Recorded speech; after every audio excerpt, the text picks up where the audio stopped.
Bob. We are live. Good morning, everybody. Welcome to another edition of the Practice Gratitude Success Show. And today I have a wonderful guest, like I always do every single day. But I want to say thanks, first of all, to the people that are over here that I can see right now. I know more is going to be coming in. Len, thank you for coming here today. Chris, thank you for being here. And our wonderful guest today is somebody that I found her about a year and maybe a year and a half ago or so. And I don't even quite know how I found her, but I found her book. The book is called How to Allow. And it was actually voted the best law of attraction book of 2012. And Susan Shearer Young, I found her book. I connected with her on Facebook and we became like really good friends. We've been friends ever since. And I've been trying to get her on this show for a while because she's just an incredible lady. But her book is kind of like, it was one of those life-changing sort of books for me. It expands on the whole law of attraction. And you'll learn more about it as we get going. But anyway, Susan, thank you so much for being here today. It's such a joy to have you here on the show. So thank you very much. And just want to say I'm grateful for you. You're a person I'm one of the people that I named today, and I've named you as one of my gratitude people several times over this past year. So thank you so much for being here, Susan. Oh, you have, and I appreciate it so much. I mean, it's really nice to see your name there and be part of that whole group of people who are really solidly working to appreciate things every day. I think it's a great mission, and I think you're helping a lot of people with that. And I'm really delighted to be on the show. I'm glad that I could come on and do this today. Really. Yeah, because your book is How to Allow. Now, how did you come up with that whole title of that book, Susan? Oh, well, that's funny that you asked that, Bob, because when I first, I think I wrote about in the book that I actually became aware of this whole concept that we're really creating everything with our own thoughts quite a long time ago. And I got it intellectually, but I didn't know what to do with it. I'd say, gosh, I know, that I'm miscreating here. I'm talking about more than 20 years ago. The book that really, I also got an intuitive guidance that told me that, which I write about in the book. I won't tell the whole story, but I heard this is how it works. And I read this book called Conversations with God by Neil Donald Walsh. Probably a lot of you have heard of it or read it. It's phenomenal. And I would recommend that if you haven't. But I got the whole concept, and then I, at some point, listened to the Abraham Hicks teachings, and it was like, okay, I get this now, that there are really 3 steps to the whole process of using the law of attraction.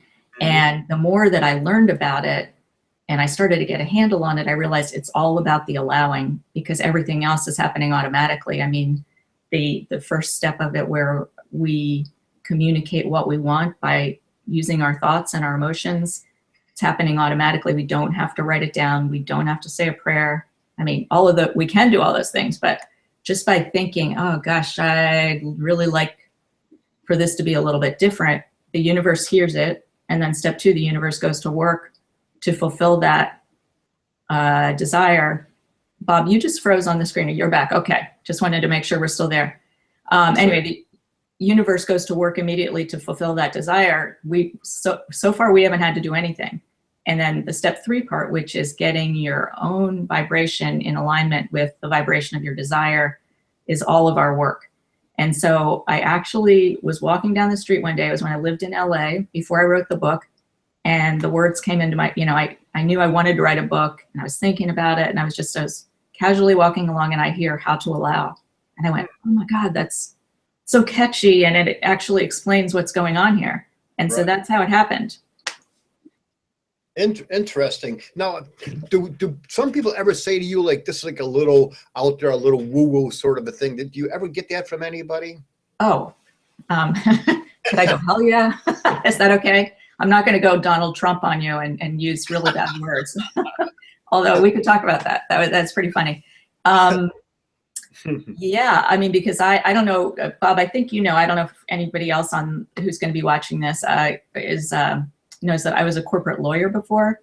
Okay. And so that's about as far as you can get from doing this, what you might call woo-woo work that I'm doing now. I mean, I went to Harvard Law School, worked at a big Boston law firm that was very very intense, really, really high stress. And I was working on corporate law, which was doing big transactional work, big deals like IPOs and that sort of thing. So the people that I was hanging out with were so analytical. I didn't dare mention any of this to them. It was, you know, I just knew they were going to think I was nuts. And even with my own family, same. It took a while. And I remember first telling my mom about it when she was probably, I mean, she was late 60s to early 70s. And I was so grateful that my mom listened to me and didn't think, okay, Susan, you've gone a little bit, you know, a little too far here. She said, you know, I've always thought there was something like that going on and that maybe my vibration wasn't in the right place. Like she got it. And then once Oprah had her Law of Attraction show and The Secret came out, it became okay to talk about it. Somehow once Oprah validated it, it wasn't as woo-woo, but it's still some of my own personal friends are not as believing in it as I am. And then I have some that are completely, like a college roommate and I are completely on board. And it's so, I'm glad you mentioned that, because part of what you're doing with the Practice Gratitude thing and having this community online, it's so nice to have people to talk to that get this. Because when you don't have that, it's, you know, you're like, I have a couple of clients or one person that I'm starting to work with now who has an illness that she doesn't believe she has to have that be her identity. She's committed to curing herself, and it's a very serious illness. And she doesn't have anybody that believes her. I mean, the doctor told her to go home and put her affairs in order. You need someone that can understand that. So it used to be woo-woo. I'm totally confident with being woo-woo right now. So. Right. Now, Susan, you've been a big fan of Wayne Dyer. We spoke about that before. Yeah. I think we both read his book, his first book, around the same time. Your Erroneous Zones, about the same time in our life. And Yeah. Did you have you heard of that one lady, Anita Moorjani? No. Well, she's been on a lot of his seminars, a lot of his road shows and things like that. But she actually died. Anita Moorjani actually had cancer. Her whole body was riddled with cancer. It was like stage 4, ready to go. They actually called her husband in before she was dying. Everybody to say goodbye to her. She died. She actually clinically died, and then she went to a place.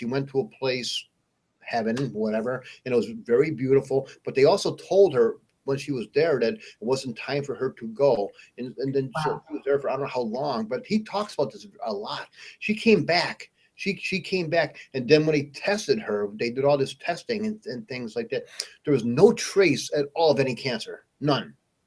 Oh, I completely believe that. I mean, it sounds miraculous, and I'm like, oh, I'm blown away, but I also completely believe that. I mean, I think that if we can get our focus off of the illness in our bodies enough, then we're no longer a vibrational match to the disease. And there's a famous book out there. I don't know if any of you all have read that, called Anatomy of an Illness by Norman Cousins. And he cured himself of what the doctors said was a fatal disease, a rare disease, no cure, you're done, you know, you've got a couple months to live. And he was able to persuade his personal doctor, who was a great guy, to try a different therapy. And what they decided to do was you got IV therapy. All he was taking was vitamin C. And what he did is spent his days watching comedy movies. Oh, so he was laughing. He was yeah, so he was in the vibration, you know, much higher vibration than feeling, oh my God, you know, I've got a terminal illness and it's all downhill from here. And he was completely fine. They have no explanation for how his illness disappeared. And Bob, you know, you've defied the odds yourself with what prognosis you were given after you had your stroke.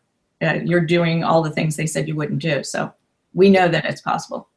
Yeah, exactly. And one of the big things is the words we say too. It's like, because I would never, well, I did it initially. I would say my stroke. I would never refer to it as mine, because it's not mine. It was a stroke that came. Actually, I had 2 of them, but it was the stroke. So I talk it as something that happened, but it's not something that I take ownership of. And I think that's important. And Very.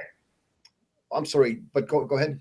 Oh no, I was just going to say, I think the difference vibrationally in calling it my stroke versus that stroke that happened, huge. Even though it sounds like it's just a slight difference in words, you're not taking ownership of that. That was something that occurred that isn't you. Exactly. I love that. I'm so glad you mentioned that. with something that just happened. And there's so much illness that goes out there. And I don't like to even focus on that, but you know, like cancer is such a big one. And then people go there, they go, you know, to get into the system, and then they pump them with poisons. They just pump them, you know, chemotherapy, radiation, all this stuff, where nature provides the answer. You know, if you come from the place of allowing, which you talk about in your book, which I love, and you get away from the bad things and put good things in your body, things can change. Things can change like that. It's amazing. Now, one of the things about with allow, you were talking about, even it's like, well, you were talking about, with you wanted to take it to even a different level than what Abraham Hicks does, that makes it more understandable. And that's what I got out of your book. I understood her message more after I read your book. Oh, well, thank you. That's nice to hear. That was the impetus for writing my book. I mean, I'm grateful to Rhonda Byrne for writing The Secret, and I'm so grateful to Jerry and Esther Hicks, because just by providing that information in the way that it's been provided, it made it more understandable to me. It wasn't just this esoteric thing that, yes, we create our reality with our thoughts. It was like, but you know, how do I manage this? But once I figured it out, I thought, there are just so many of us out there that we get it intellectually, but we don't really know what we need to do to make this happen. And I counted myself among those people, and I worked at it and figured it out. And the one thing that I thought I was doing, and I imagined a lot of other people were doing, is thinking there's so many processes that I should be doing that I'm not doing enough, and I'm not doing it well. So I wanted to write a book that had like more of a simple system, like really presented people with, this is the foundation. You have to commit to choosing the best thoughts you can. You have to not just try to, but decide that's what you're going to do. There's a big difference between saying I'm going to try to do this and I'm going to do this. So that was step one, and making peace with where you are, which I spend a lot of time on in the book, because that probably is the most important foundation for creating what you want. If you're not feeling good about where you are right now and you're beating yourself up about it, you know, you're not sending out a nice clear signal to the universe that, you know, that you believe you can have what you want, because you're still kind of stuck in the situation you're in now. But if you can say, you know what, it's okay. Everything that's happened to me so far, everything that's happened in my life has brought me to this place. And this is actually the perfect place to be right now, because I have all this knowledge and I can do anything I want starting right now. It's all about now. It's not about what the other things that happen in your life. They were created when you were at a different vibration. So it makes it so much easier to let all of that go and just appreciate yourself for getting to the place that you are now, where you can do whatever you want. So that was a big basis for my book. I loved it because it makes it simple. A person like me, I need things simple. I need simple things. And when I read your book, I was like, whoa, you know, I can do this. And it just makes it more believable. It just makes like, yeah, you know what? It's not way out. It's not really woo-woo stuff. It's something that I can do, which I do need simple things. And that's what I really liked about your book, is it's easy to read. It was simple, it was fun, and it just gives you sort of a step by step. And even you're talking even about manifesting parking spots. And I remember I was with Len Mooney. Len's over on the side. Len actually had you on his show, Lunch with Len, one day, and we were talking about that. And we went to go do some shopping, and we stopped it, and like in every place we went to, it's like, because we were talking about you in your book and how you could almost even manifest parking spots, and Yeah. I was like, that's silly, that's not gonna happen. And we did. All of a sudden, like, all these parking spots are popping up all over the place. We said, oh, tell Susan this.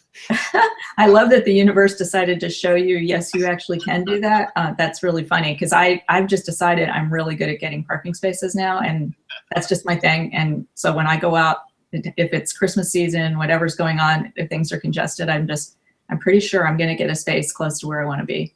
That was part of what I did in the book, is I tried to give a lot of examples of what people I had worked with or I had actually manifested and how it happened, so that people would see, well, she did it, I can do it. You know, take more of the mystery out of it and show that I wasn't in any special place to be able to do this. I just applied these techniques and it worked. And this, you know, we're all in it together. We can all do this. We all have the power to do this. So I really tried to, because I think just writing about the principles of the law of attraction and allowing just very, in sort of a esoteric way, doesn't really help people to see, oh, well, this is actually how you handled this situation and how it turned around in your favor. I wrote about a couple different things, like the story I think I told about, my son was in college, and it was going to be this parents' weekend. And before he even left for his first year of college, I went to some sort of orientation, and they said, you want to go to parents' weekend, you ought to book it now in the summer, because the hotels get really booked. And a couple months went by, and all of a sudden it was like October, and I was like, oh my God, I can't believe I didn't do that. This is so my fault. And Duncan's getting in touch with me, you guys are coming, right? And of course we're coming. And there wasn't a single room in the entire city. And he said his friends had reported their parents who waited 50 miles, you had to go 50 miles outside the city to be able to get a hotel room. And I just was like, oh, I can't believe I did this. And then I thought, if I go at it from this perspective, I called and everybody laughed when I asked them. They didn't even have waiting lists. It was like the hotel receptionist and whatever, it was like, it's a no-go. And instead of continuing to try with that, I just decided I'm going to get a hotel room. It's really going to be wonderful to spend time with Duncan, for parents' weekend. And I can't wait to meet his new friends and see him in action at school. And I talked to him on the phone and had a really nice conversation. And now we're like 2 weeks away from the thing. And I got this feeling now. I just hung up the phone, dialed, I called a hotel. They had one room left. Wow. But I didn't push it when I wasn't in the good place, when I was going, hey, dummy, why'd you, I wasn't actually saying, hey, dummy, but why didn't you do this when you knew, there was this lead time and you could have done it easily. Now there's nothing available. But I had to get out of that mindset and into, I can't wait to spend time with Duncan, his new friends, this parents' weekend. I'm so lucky to be able to do this. And once I did that, there was the room. So I was trying to give those kinds of stories so everybody could see, yeah, this is how it's done. And I don't do it perfectly all the time. It's just wanted to give a lot of examples of how it can be done. Right now, is that something that's like vibrational? How do you explain that, Susan? Completely vibrational. Okay. It's what surprised me the most in learning about this whole process is that every single thing is vibration. Even the solid things, the computer that I'm looking at now, the lamp in the room, it's just they're vibrating on a slower frequency than our vibration. And the whole trick is getting our vibration up to a level that it's in line with the things that we really want instead of the things that we don't want. And what the trick is, and the hurdle for most people is we have what's going on in our life right now and we're more focused on that. It's very seductive, here, I got all this stuff. I got to pay my bills. I've got, my car is broken down or whatever, or, I need a new computer, or somebody in my family is sick. And it's so easy to be focused on all of that to the extent that you're not really focused on the things that you want to create. And you've got to change it up, and you've got to be more focused on the good and what you want than what is, or you're just going to stay right where you are. So it's all about vibration. Vibration and energy. It's just because everything is energy, isn't it? It is. It is. It's fantastic. And it also can make you feel like, oh my God, I'm responsible for all this. How can I do, it's a little bit scary to feel like you have so much power, but I think it's more empowering because you don't, there's less reason to feel fearful about your future, less reason to feel panicked about situations, or that things can happen when you think, oh, this is my movie. I'm creating this. I'm the director. I'm the producer. I'm the scriptwriter. I get to decide, like, everything that's showing up in my life is as a result of the way I'm perceiving things and what energy I'm putting out there. So it actually should be very empowering. The trick is to start to develop that confidence that you can actually do it. And that's another thing I tried to, I'm motioning over here because I have my book laying on the desk, but tried to give examples of little things you can do, like manifesting the parking spot. Or somebody recently, one of my clients just wanted to start with something small. So she said she wanted to manifest a cup of coffee. And the next day she went into a Starbucks or something, and she didn't get coffee, but they gave her a free muffin. And then the next day somebody bought her a cup of coffee. And the next day somebody gave her something they had bought that they couldn't use anymore. It was like, she totally got into the frequency of that. So you can prove to yourself with little things that you can do. The little things are the same as the big things. It's the same process. Amazing. That's awesome. So Susan, tell us something about your clients, because you go coaching as well, right? Yes, yes. And I'd have to say, when you're talking about gratitude, which is, you know, I think it's awesome the way you're focused on this and how many people you're bringing into the fold, and everybody kind of jointly focusing on gratitude and how much they appreciate everything. That is one of the things in my life. If you had to ask me right now, like, what are you grateful for in your life, or what do you appreciate? I mean, naturally be my kids. They're number one. My 3 kids who are all in their 20s right now, and my whole family. And then I love that when I get a response that my book is turning someone's life around. I'm so grateful for that. And what I've really expanded my coaching practice over the last couple of years, and I cannot tell you how fantastic it is. I'll go through a coaching call and the client and I are both in the vortex the whole time. I mean, I can feel it. I get goosebumps. And when I end the call, I mean, it's like, you know, almost like I could almost do an end zone dance or something. You know, I'm just so pumped up. I get as much out of it as the client does. And it's really very fun work and fun to be appreciated. And I'll give you my most recent really great story that just made me feel so awesome about doing this work and so much appreciation. Is I have a client that I've worked with for a long time, and she is in the entertainment industry, and she's been trying to get her music out into the world for a while, and she's super talented, but it can be a rough business. But I've been working with her for a long time, and she has just signed a record deal and is about to release her record. And we've been coaching on the phone for about 2 years, and we had never met each other.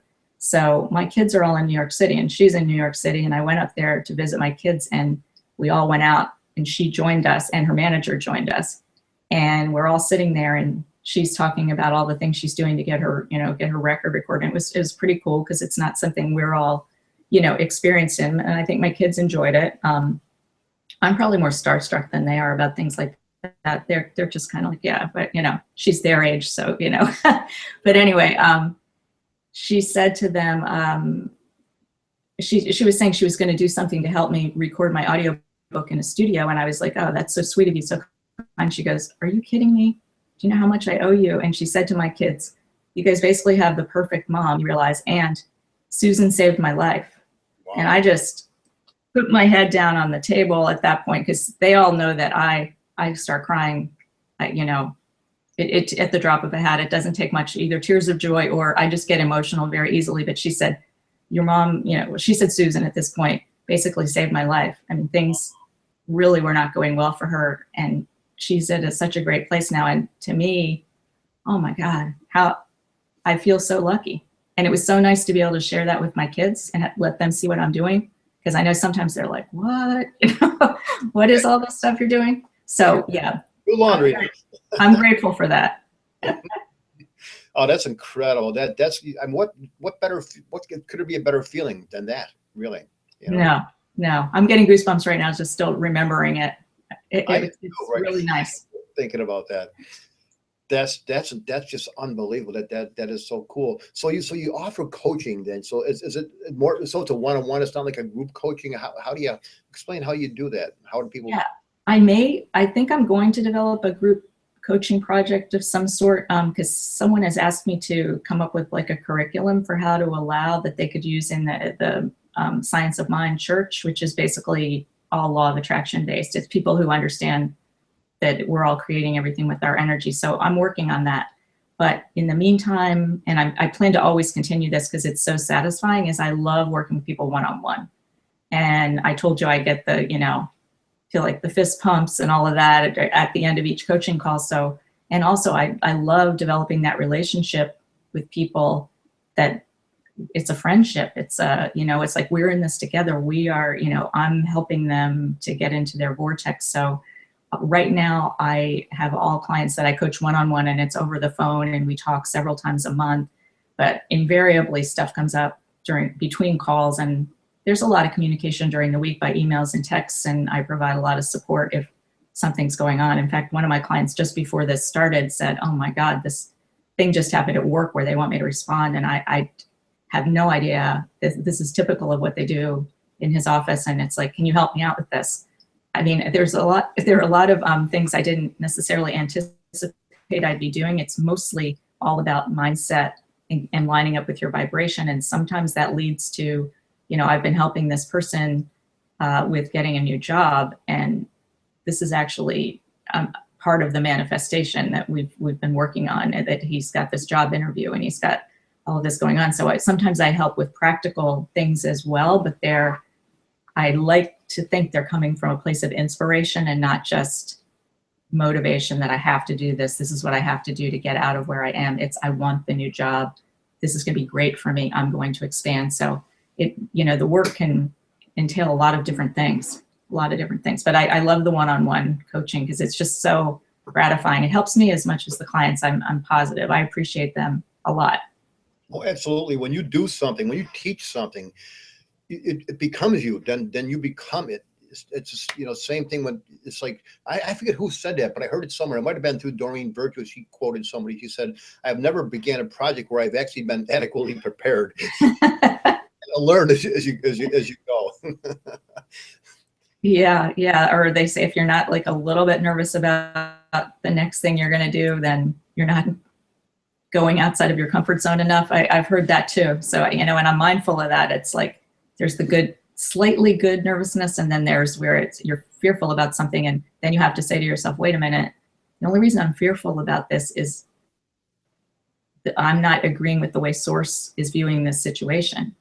And that like immediately calms me down, because it's like, Source doesn't see it going down this way. If Source did, I wouldn't be feeling fear around it. I would be feeling lined up with Source. So obviously I'm not viewing this situation the right way. There's a different and better way to view it. So I think that's a really helpful thing to keep in your repertoire. Now, so practicing gratitude, because now in your book, I think the last chapter you talk about, it's about appreciation, right? Is it last chapter? Do you have your book just right there with you on your desk? I do.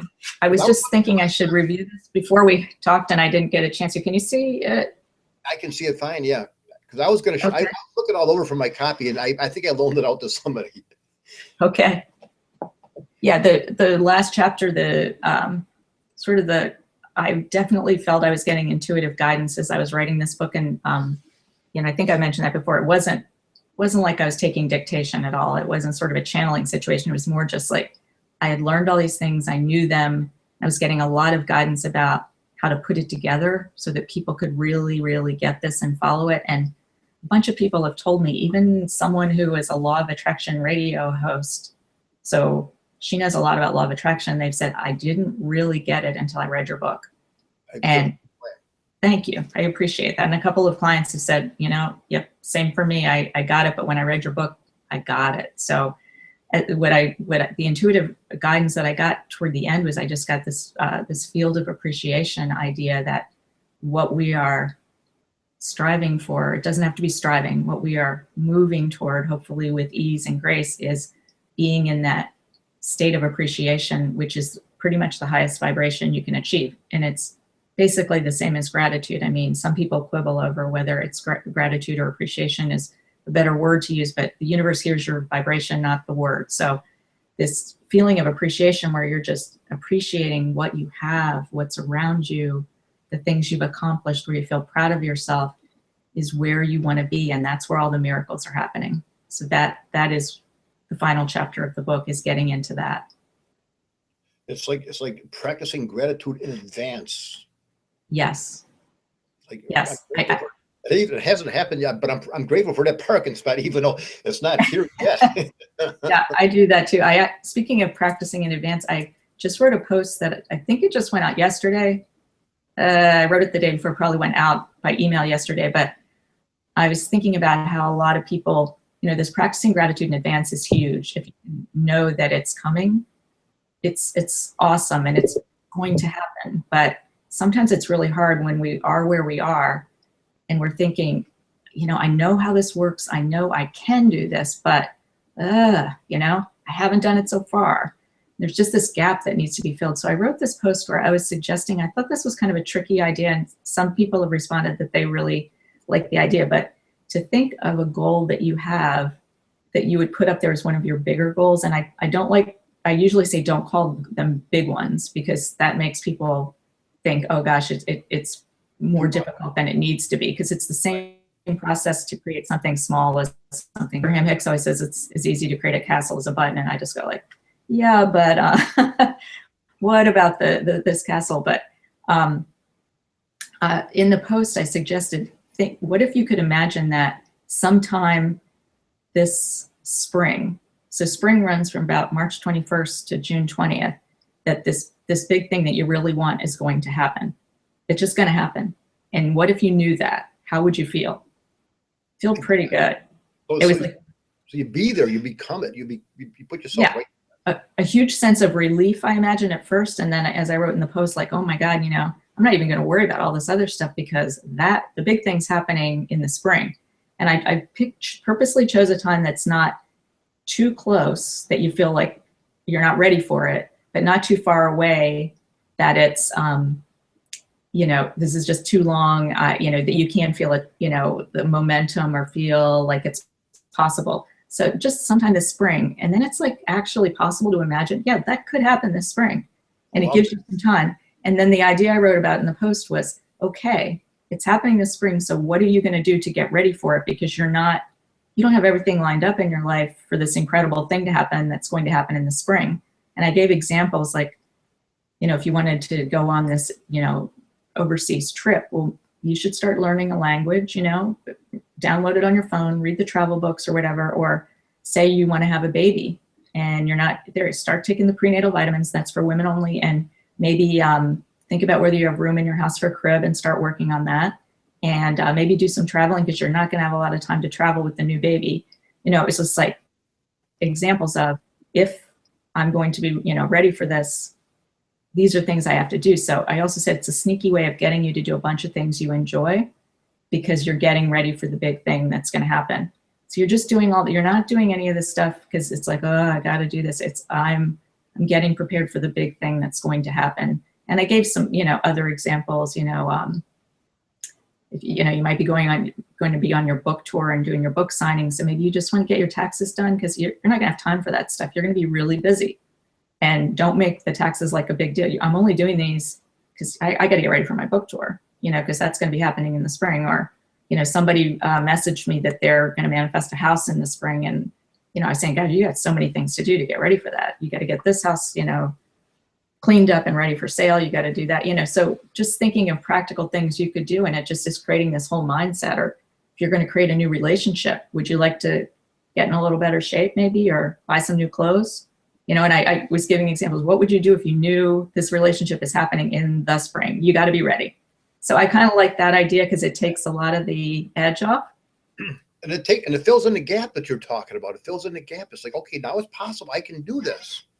Yes.